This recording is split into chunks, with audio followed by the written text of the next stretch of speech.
You've got money goals, resolutions, or just the new you that you're becoming in the new year, and you need help to make them a reality once and for all.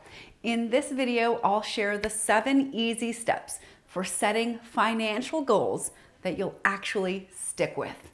And I'll show you how to use these steps to achieve the 3 most common financial goals. As you would expect from me by now, these steps are a combination of mental and emotional steps, what I refer to as touchy-feely, airy-fairy, and concrete practical action steps.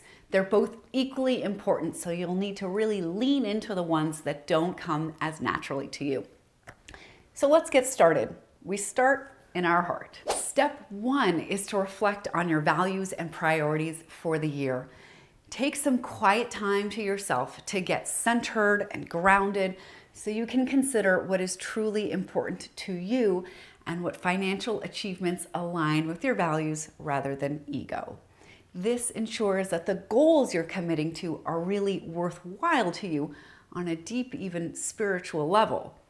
As you think about the goals, allow yourself to tap into the feelings that you want to feel when you accomplish that goal.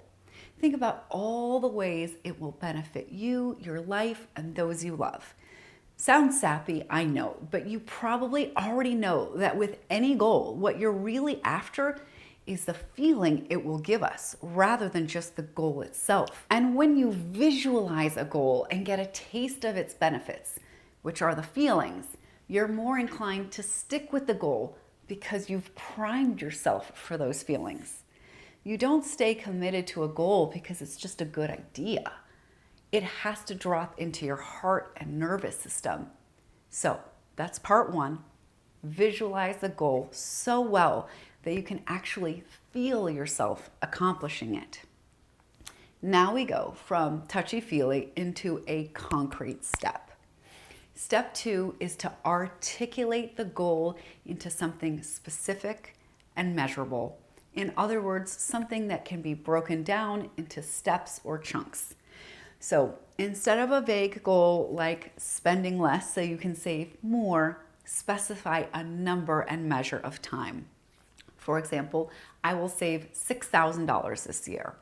If you divide 6,000 by 12, you'll get $500, which means that the goal, broken down into a more doable step, is to save $500 each month. Now you have set clear milestones that allow you to track your progress, and you'll remotivate yourself each month when you accomplish a step along the way.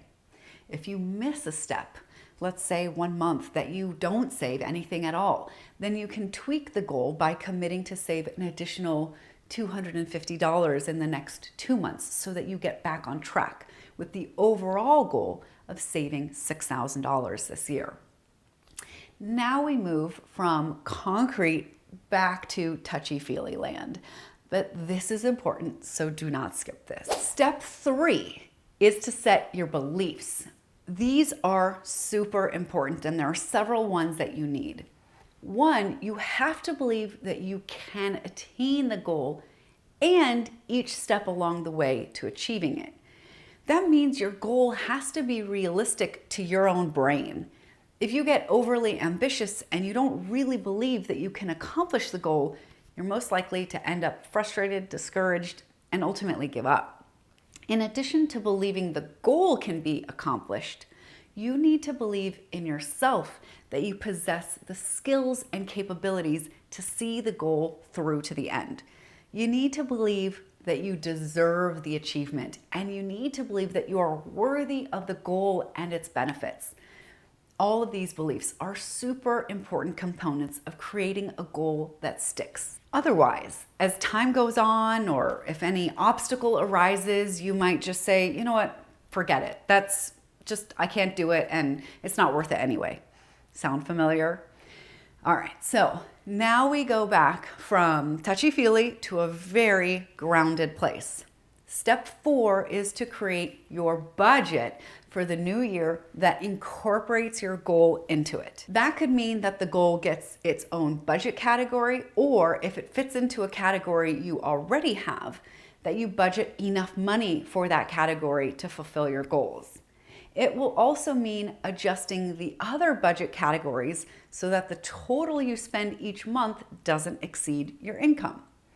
So let me weave in here the 3 most common money goals and how they would be incorporated into your budget. Most financial goals fit into 3 buckets. The biggest bucket is savings goals. So that would include saving for an emergency fund, saving money to invest, saving money to buy something or go somewhere, or saving money so that you can pay off debt. The second bucket of the most common financial goals are related to fixing your finances and improving your credit. This includes getting organized so that you can pay bills on time and in full, reviewing and fixing issues in your credit report, refinancing or consolidating debt. A big part of this goal is also paying down balances, which overlaps with the first bucket because a goal to pay off debt overlaps with the goals to save more money. And then the third bucket of financial goals are goals of increasing income. So that could be asking for a raise, applying for a promotion, completing a course or classes to start your own business, buying a business, or investing money into a business you already have. For all the savings goals, you're going to figure out how much money you want to save each month and include that in your budget. Then complete the rest of the budget for the remaining categories around the savings goals. That usually means you need to trim back on other budget categories in order for the total you're going to spend and save each month adds up to your net income. For the credit-related goals, you'll first figure out how much of that savings you're doing every month is going to go towards debt repayment. And then you'll put in your calendar the day and time where you'll make a payment, or you can set up an automatic transfer. For the rest of the credit goals, I'd write out the steps to your goals and then put each step into your calendar so you assign yourself specific days when you will complete each step. This is where that chunking down big goals into small steps comes into play. For goals related to increasing your income, these often require some money as well. Money for you to buy an asset you'll use in the business, money for learning skills you'll need, money for marketing efforts, etc. So unless your plan for increasing income is simply asking for a raise, then you'll need a budget category for this venture. Decide how much money you'll spend this year towards your business. Maybe this year you decide to stick to developing your skills and building a website.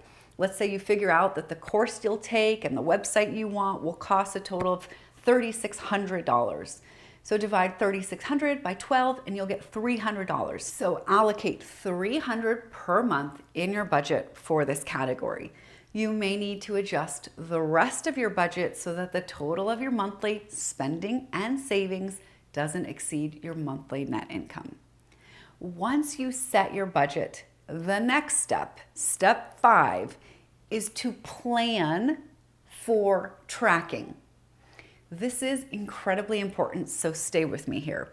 In this step, you need to figure out how you will track your monthly spending in all budget categories to make sure that your spending has aligned with your budget. That means figuring out, setting up, and getting comfortable with a system for tracking. You can use a budgeting app, or as I prefer, doing it manually with pen and paper or a Google Sheet. Tracking is both a critical skill and habit you absolutely need in order to stick with your goal. So be sure to learn it and feel settled in it by the time the new year comes around. This is the piece that gets missed and where most goals go off the rails. Unless you have a way to track your progress and you have a habit of doing so each month, it's hard to stay motivated and on track with a goal. All right, almost done here. Step 6 is automating any part of your goal that you can. For most goals, this means setting up an automatic transfer from your checking to your savings each month, or putting debt repayment on auto pay. And finally, step 7 is having accountability. So find someone, Could be a friend, family member, or a financial coach that you will check in with regularly to discuss the progress of your goal. Make sure that person is able to hold you accountable and provide you valuable feedback, support, and encouragement. So there you have it, the 7 steps to sticking with the most common financial goals you have. I would love to hear if you think these steps will work for you. Please let me know in the comments, and I'll catch you in the next video.